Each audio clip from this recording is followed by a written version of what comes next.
Bonjour et bienvenue sur cette chaîne Anna Noudel. Je m'appelle Anne et je vous partage ici ma passion du tricot essentiellement, mais aussi du filage.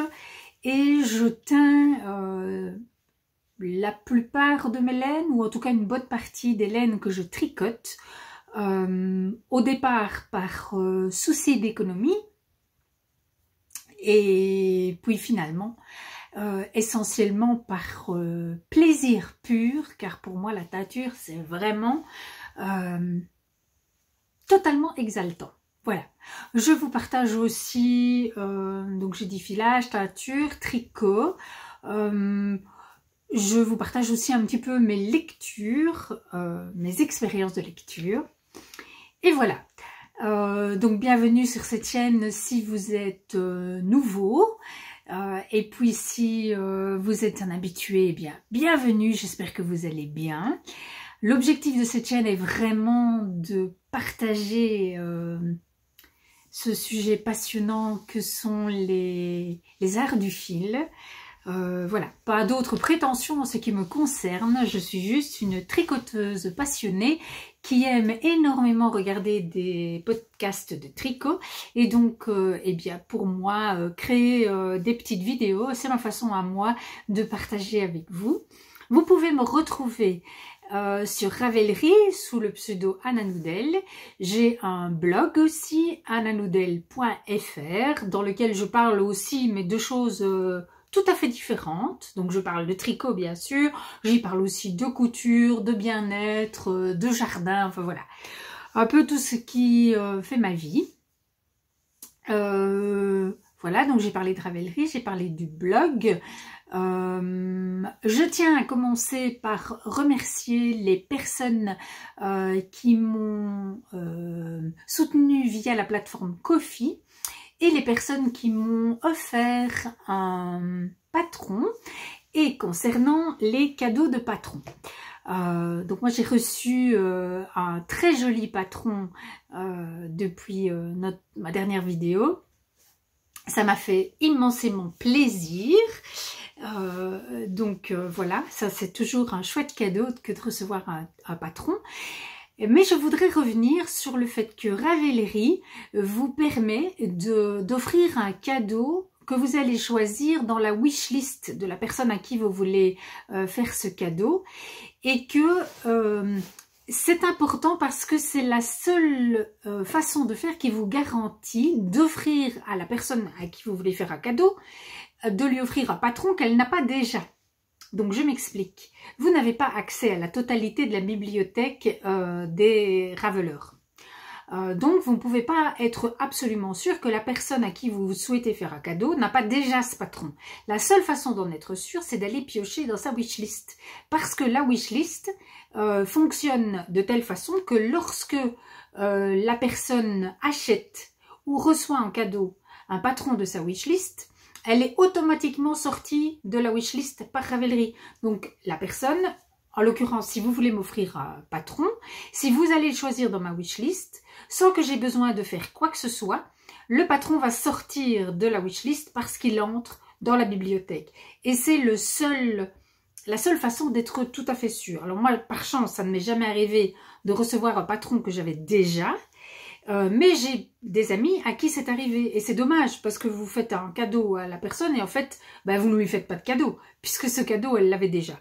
Donc voilà, je voulais revenir là-dessus parce que voilà, j'ai des amis qui ont été un peu tristounettes de recevoir un patron qu'elles avaient déjà et je me suis dit comme moi j'ai l'opportunité de faire des vidéos et de parler à un certain nombre de personnes, et bien voilà, je voulais vous dire ça. Je pense que toutes les personnes qui font des vidéos sur le fonctionnement de Ravelry en parlent dans leurs vidéos, mais néanmoins ce n'est peut-être pas encore suffisamment connu. Voilà, donc sachez cela, si vous achetez dans la wishlist de quelqu'un, vous êtes sûr que cette personne n'a pas déjà le patron, et donc vous faites un vrai cadeau. Voilà, je ferme la parenthèse. Et donc, oui, ben voilà, je vais passer directement à la présentation de mon tricot terminé, puisque je tiens mon engagement à Tricot Terminé, un journal créatif, et j'ai terminé cette paire de chaussettes. La petite vignette pour YouTube, ça va peut-être marcher. Alors, cette paire de chaussettes que j'ai tricotée pour mon fils, c'est le premier cadeau de Noël de l'année qui est terminé. Alors, cette paire de chaussettes a une pointe arrondie. Peut-être que si je la sors du bloqueur, ça va mieux se voir. Donc, c'est une pointe arrondie. Pas habituellement, enfin souvent je fais des pointes plus quoi? Plus droites comme ça. Je ne trouve pas le mot. Plus trapézoïdale. Voilà, plus trapézoïdale. Ici, celle-ci est vraiment arrondie. J'ai fait, donc c'est presque des chaussettes sans patron. J'ai fait des côtes à la plante du pied pour resserrer un petit peu, parce que je vous l'expliquais dans mon épisode précédent, que dans la famille, nous avons les pieds très très fins. Et donc, je fais, ça m'est déjà arrivé, et généralement, c'est apprécié, que je fasse des côtes sur la plante du pied. Bon, il se fait qu'ici, j'y ai pensé trop tard. Donc, elles ont été commencées pratiquement en même temps que le moment de faire le gousset. Et donc, voilà, normalement, j'aurais dû les commencer ici, les côtes, et les arrêter au moment du gousset. Bref, c'est pas très grave, on verra bien comment ça fit sur le pied du jeune homme. Talon à gousset, alors un gousset qui se fait au centre du pied, un peu comme le différents patrons, les chaussettes sostre, les basic socks sont comme ça avec un gousset qui se fait au milieu du pied. Et puis c'était donc pour le talon, je me suis inspirée de la paire de chaussettes Biarritz. Et c'est un talon en rang raccourci à 3 volants, j'ai envie de dire 3 sections. Voilà. Et puis j'ai continué la tige et j'avais fait la pointe dans un contrastant, je l'ai repris pour les côtes. Pour le talon, comme c'est un talon, c'était un talon à gousset, j'ai préféré faire l'ensemble dans le coloris principal. Alors, je vais vous parler des laines. Le contrastant, c'est un BFL Anna Noodle, donc c'est un BFL que j'ai teint personnellement. Je l'ai appelé Gun. C'est un gris qui tire un peu sur le marron. Et la couleur principale, malheureusement, je n'ai plus l'étiquette. Je m'en excuse. Je pense que dans l'épisode précédent, j'avais encore l'étiquette et j'ai dû vous la montrer. C'est une pelote de socks de Zeman. Donc, si vous voulez avoir la référence exacte de la pelote, je vous renvoie à l'épisode précédent. Voilà. Et donc, voilà cette chaussette. La voilà comme ça et la voilà sur le bloqueur. Je trouve que la couleur est assez sympathique pour un homme. Voilà, le fait qu'elle évolue toute seule, voilà, de manière assez irrégulière, c'est confortable parce que du coup, bah, vous n'avez pas le sentiment de casser les rayures au moment où vous faites le talon, puisque de toute façon les rayures ne sont pas régulières. Donc voilà, c'est pas très gênant. Elle est très facile à tricoter dans le sens où elle ne se divise pas du tout, elle ne se dédouble pas du tout. Pour moi, ça c'est un des critères les plus importants au moment du tricot. Bon, évidemment, au moment du porté, ça c'est... Il y a d'autres critères qui entrent en ligne de compte, mais par rapport au moment du tricot, le fait que la laine ne se dédouble pas, pour moi, ça c'est un critère fondamental. Par exemple, la Rouetta de Filcolana, moi je la tricoterai plus parce que elle se dédouble tellement que je m'énerve en tricotant, c'est pas la peine. Donc voilà, pour moi, la laine à chaussettes de chez Zeman, si vous avez un tout petit budget, eh bien, je la recommande. Elle est agréable à tricoter en tout cas. Ou si ce sont vos premières chaussettes et que vous avez peur de tricoter une laine coûteuse, eh bien voilà, entraînez-vous avec la laine à chaussettes de chez Zeman. Elle est pas désagréable du tout. Alors, au toucher, pendant le tricot, elle est pas mal rêche. Mais déjà là, avec le lavage juste pour le blocage, elle s'est énormément adoucie. Donc voilà. Moi, je suis assez séduite par la qualité du fil. Pour son tout petit prix, puisque si mes souvenirs sont bons, c'est 3,49 € la pelote. Il y a ici 68 grammes en tout. Je crois qu'il y a 55 grammes de coloris principal et 13 grammes de coloris contrastant. Je vous renvoie à ma fiche Ravelry, toutes les informations s'y trouvent. Elle sera ici sous la description. Donc dans la description de la vidéo, quand vous cliquez sur le petit plus, vous avez tous les liens vers mes fiches projets. Donc vous aurez là alors le grammage précis de chaque laine. Qu'est-ce que je peux vous dire encore? Oui, je les ai tricotés, donc 55 grammes de coloris principal et je crois 13 de coloris contrastants pour une paire de chaussettes en pointure 43.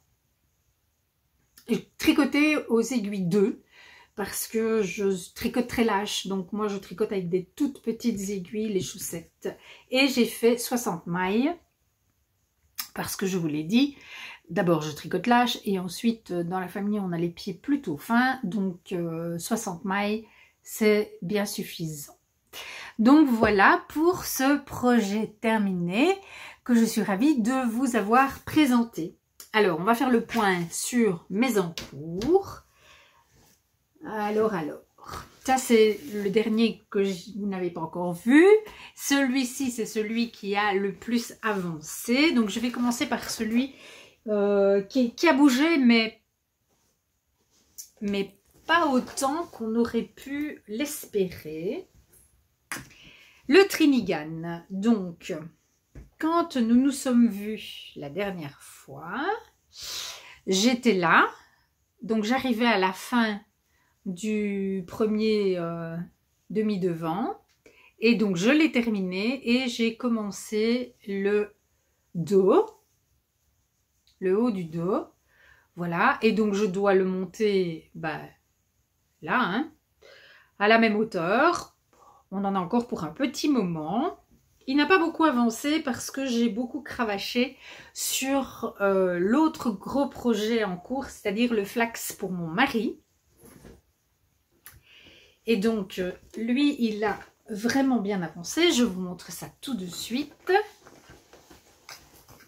Parce que lorsque nous nous sommes vus, je crois que j'ai oublié de déplacer le curseur. Oui. Mais on devait être quelque part dans le corps et le corps est terminé. Voilà. Et en plus, j'ai fait l'encolure. Donc j'avais laissé l'encolure en... j'avais choisi l'option encolure après coup. Parce que je voyais sur les photos du patron que l'encolure était très dégagée et je savais que mon époux n'aimerait pas du tout ça.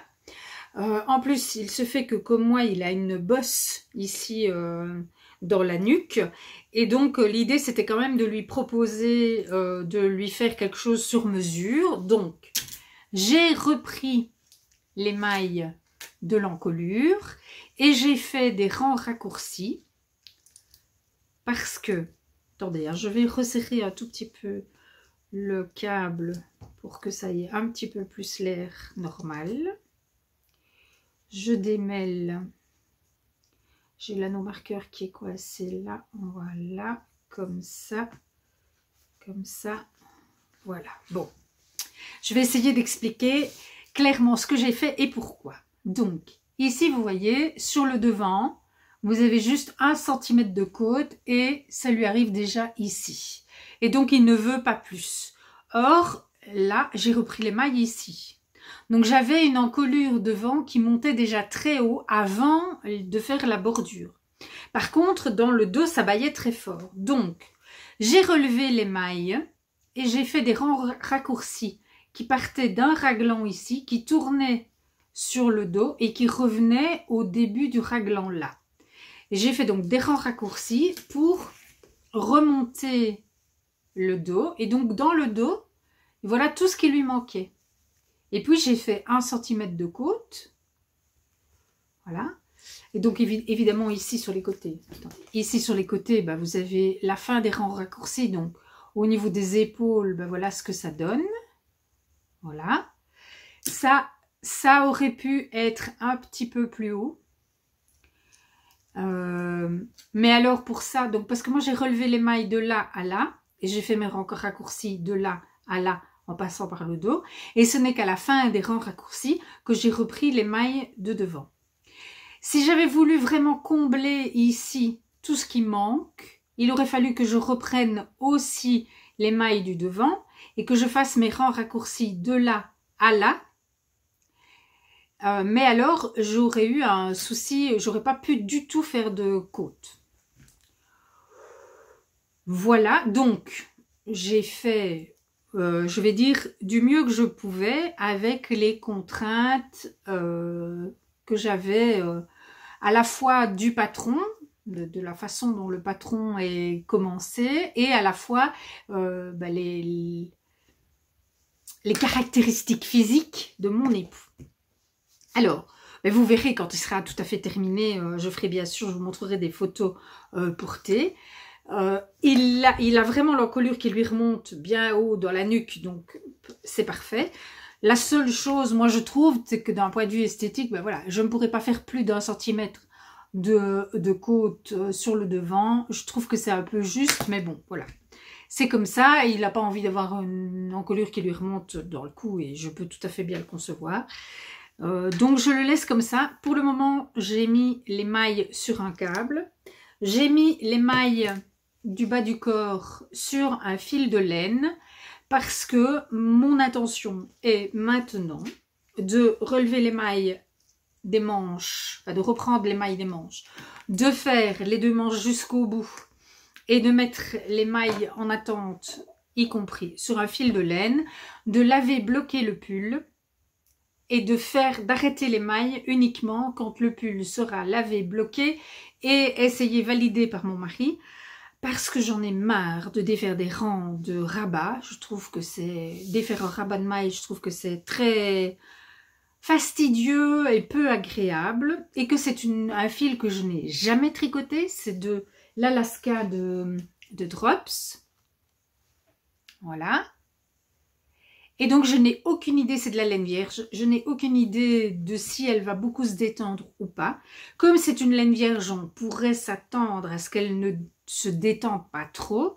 Mais ne sachant pas, voilà, je préfère ne pas prendre de risques. Donc, je le tricote pour qu'il tombe parfaitement bien sur lui là maintenant. Après, ben, lavage, blocage, on verra bien ce que ça raconte. Et s'il faut faire des ajustements en plus ou en moins, on les fera.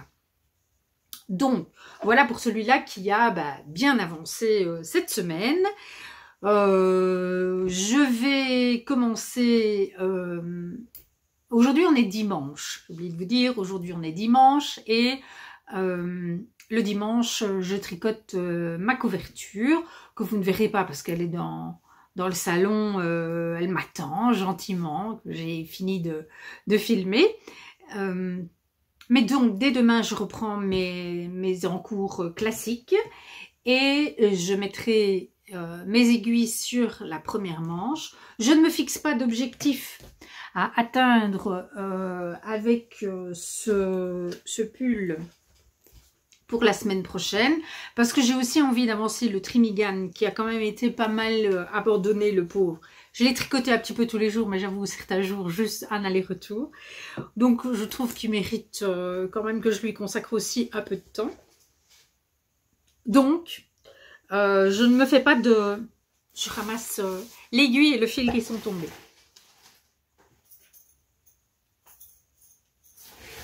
Oh là là, voilà.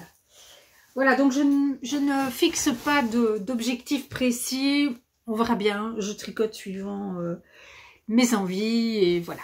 Alors, je vous ai montré le Trinigan, je vous ai montré le flax et maintenant je vous montre mon nouvel en cours qui est incroyablement addictif. Alors, voilà, vous vous souvenez de la très belle laine que j'ai reçue en cadeau dans le cadre d'un swap de teinture que j'organise sur... je l'organisais sur Instagram et maintenant je l'organise sur Discord. Voilà. Donc moi j'avais reçu ce très très beau fil teint par Malika. Voilà. Je l'adore. Et voilà le début. Alors vous allez me dire, mais c'est une Sophie Scarf. Non, non, non, non, non, c'est pas une Sophie Scarf. Pas du tout.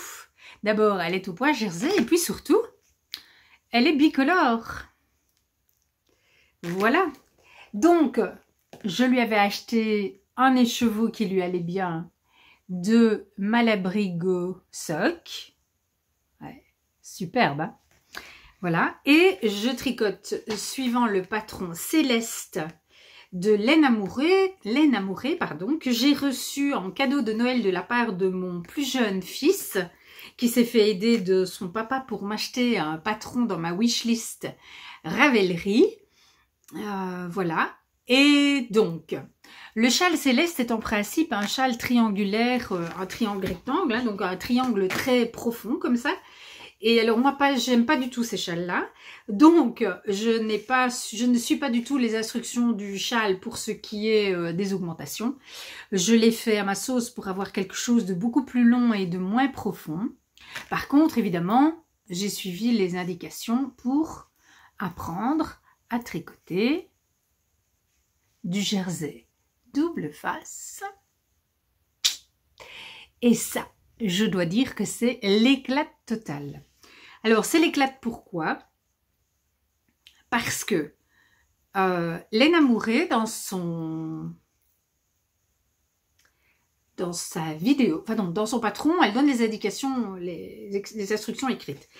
Par chance, elle a fait une vidéo et heureusement, parce que je dois bien vous avouer que rien qu'avec les instructions écrites, moi je ne comprenais pas. Donc elle a fait une vidéo et dans sa vidéo, elle montre comment faire pour tricoter du jersey double face dans 2 couleurs différentes, en tricotant à l'anglaise et en lâchant ses fils à chaque maille.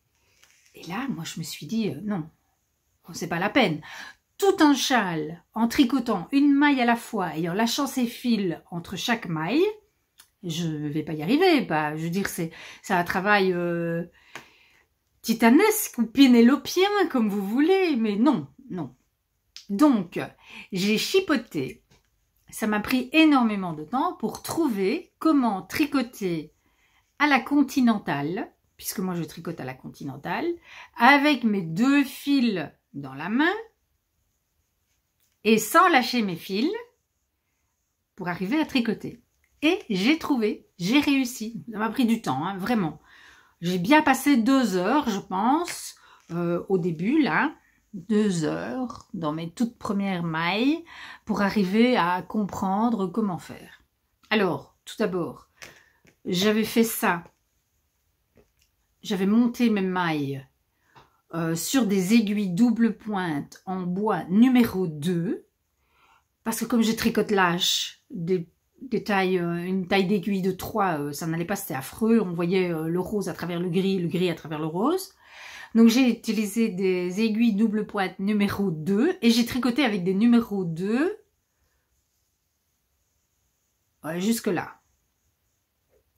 Et puis là je me suis dit quand même c'est un peu serré, ça fait quand même, c'est quand même un peu épais, ça manque un peu de fluidité et donc je suis passée à des aiguilles 2,5. Et maintenant je suis avec des aiguilles 2,5 et j'aime beaucoup la souplesse du rendu, le point est très beau, donc voilà. Donc j'ai beaucoup chipoté, mais s'il y en a parmi vous qui veulent se lancer dans ce châle et qui ont besoin d'informations sur la technique à la continentale, eh bien faites-moi signe, je me ferai un plaisir de vous expliquer. Alors, ce châle est très joli, la bordure est super bien pensée, donc pour ça il faut acheter le patron. Évidemment, je ne vais pas vous dire comment c'est fait, mais vous voyez que sur le côté rose, vous avez une petite bordure à liseré gris et sur le côté gris, vous avez un liseré rose. Voilà.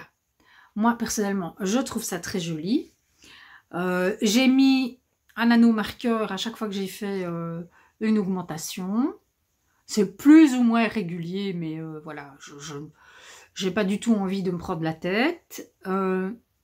Alors, mon travail est... De temps en temps, il y a un petit zigouigui dans les mailles, comme ici. Je ne sais pas si c'est au niveau de la façon dont je tiens mes fils, voilà, ou si c'est juste que c'est un peu plus lâche à cet endroit-là et que ça va être lissé au blocage. Je n'en sais rien. Il y a quelques petites erreurs. Je vais vous les trouver.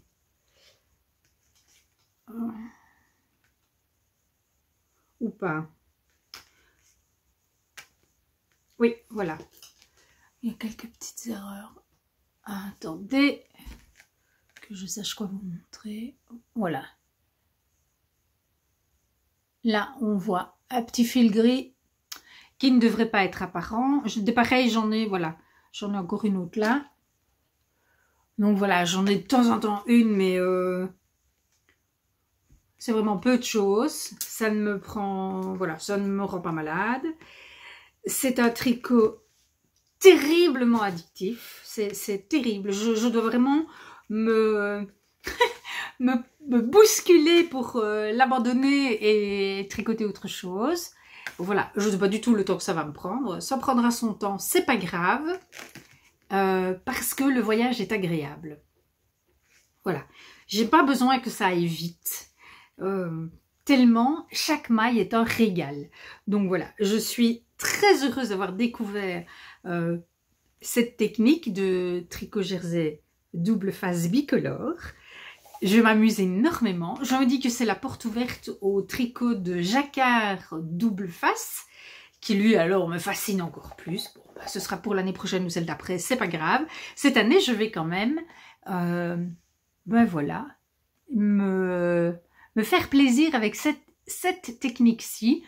Voilà. Et j'ai énormément de plaisir à découvrir de nouveaux gestes et apprendre à mes doigts à faire des choses qu'ils n'avaient encore jamais fait. Voilà. C'est quelque chose que j'adore. C'est une chose que j'adore dans le tricot. C'est apprendre à utiliser mes doigts pour créer des rendus différents. Bon voilà, peut-être que vous allez me trouver ridicule, mais moi, ça me fascine complètement. Et chaque fois que je découvre comme ça une nouvelle technique, eh bien, ça m'enchante. J'ai le cœur tout enchanté. Et donc voilà, pour le moment, j'ai le cœur enchanté par le jersey double face. Voilà pour ce qui est des encours tricot. Et j'ai encore 2-3 petites choses à vous dire. Je me suis remise au rouet et j'ai retordu au rouet cette fibre. Je vous en avais parlé, mais je ne suis pas sûre que je vous l'avais montré. C'est une fibre que j'ai filée au rouet turc que mon mari m'avait bricolé avec des branches de noisetier. Je pense que c'était au printemps dernier. Je pense.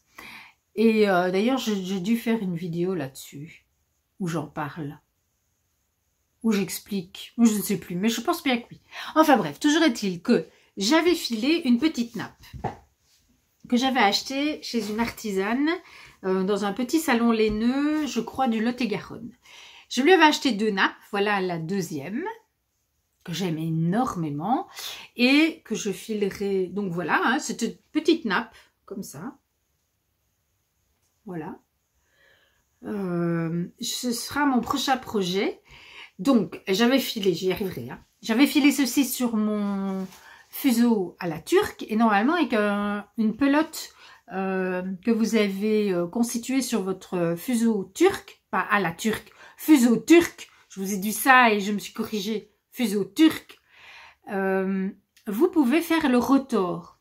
Sauf que pour pouvoir faire le retors au fuseau, vous devez pouvoir tenir votre pelote dans votre main. Et moi, je n'y arrivais pas, la pelote était trop grosse. Donc finalement, j'ai fait le retors au rouet. Voilà ce que ça donne.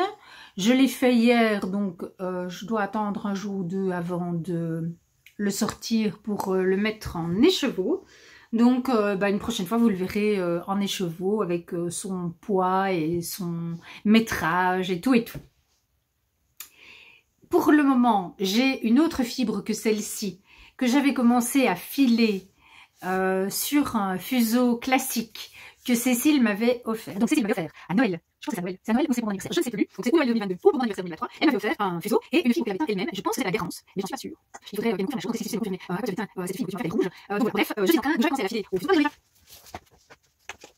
Voilà, ça c'est ce que j'avais filé au fuseau. Donc ce sont les fils singles qui ne sont pas encore retordus.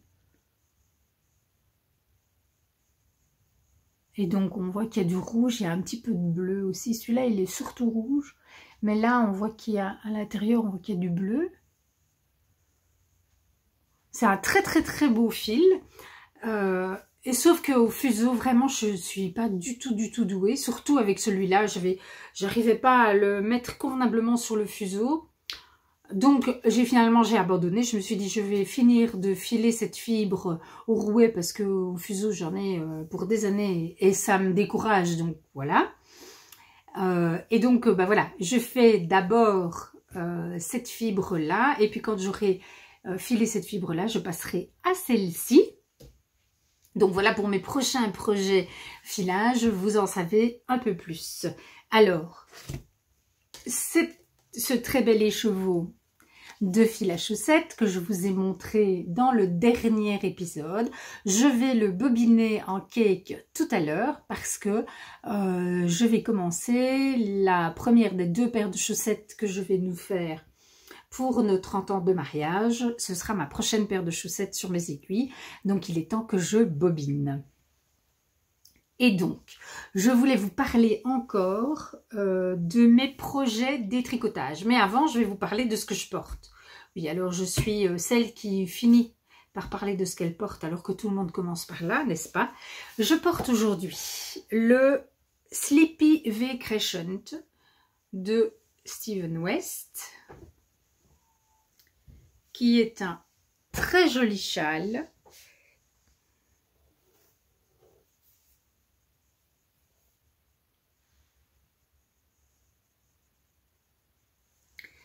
Qui est un très joli châle que j'ai tricoté à l'automne dernier. Il y a donc d'abord ce grand morceau de point mousse et puis cette très jolie dentelle. Il fait partie de sa collection Mohair. Voilà, parce que en principe, ici, là, le fil qui descend, ça devrait être du Mohair. Mais on peut le faire avec n'importe quel poids de laine.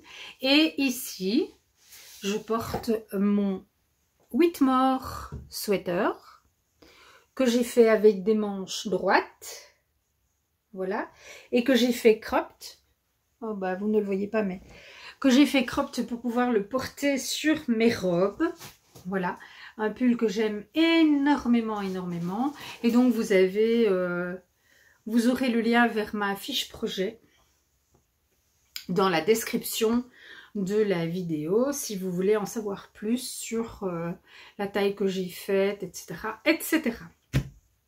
Donc, je voulais vous parler de vieux tricots, enfin vieux, ils ne sont pas vieux, mais d'anciens tricots que je vais détricoter pour récupérer le fil. Alors, celui-ci, c'est un rosa, c'est le rosa jumper de Along avec Anna.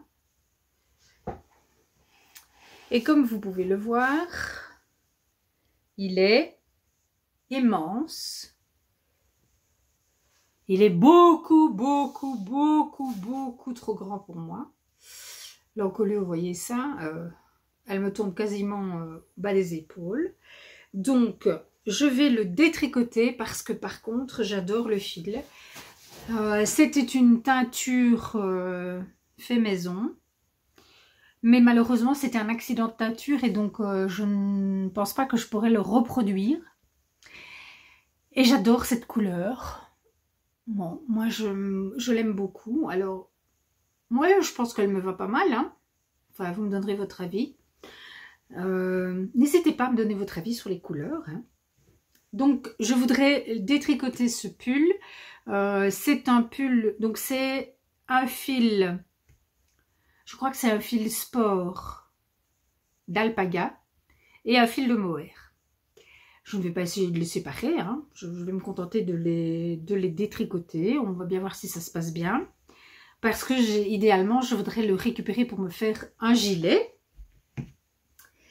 Alors, je vais aussi détricoter celui-là que j'ai tricoté l'année dernière. Alors, celui-là, je vais le détricoter pour deux raisons. D'abord, le modèle ne me va pas du tout. Je m'en suis déjà longuement expliqué. Il est très beau. Je me suis éclatée à le tricoter. Mais le rendu final ne me va pas. Et en plus, je n'aime pas le côté rayure qui lui est lié au fil qui varie. Et donc, c'est un coton. Je vais le récupérer et je vais faire un projet en crochet en granny. Parce que je pense que les granny vont casser ce côté rayure. J'ai pas encore choisi le modèle. Mais voilà, c'est un deuxième projet que je vais détricoter. Et j'ai un troisième projet. Et celui-là, je ne sais pas. J'hésite et donc je vais le passer pour vous en parler. Alors, celui-ci, il s'agit d'un design de Marie-Amélie que j'avais testé pour elle. Je ne sais plus le nom. Non, c'est pas Kudzu. Le gilet Kudzu. Je crois que c'est ça, le gilet Kudzu. Qui a une très très belle dentelle.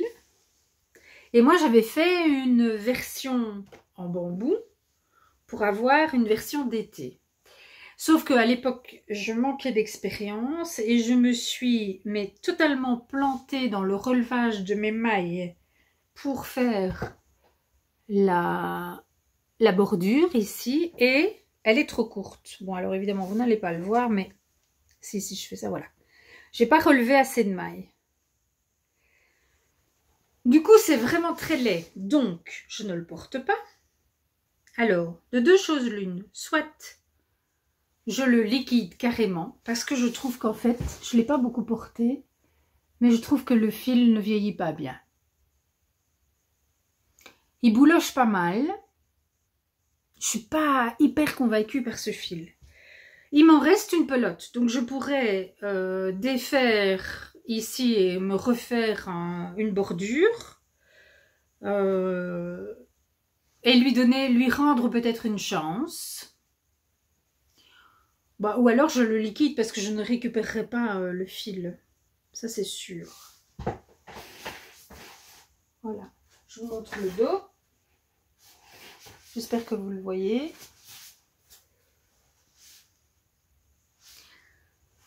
Voilà, la dentelle est très belle. Je me disais que comme gilet d'été, ce serait quand même pas mal. Bon, peut-être que lui faire des manches courtes aurait plus de sens aussi, je ne sais pas.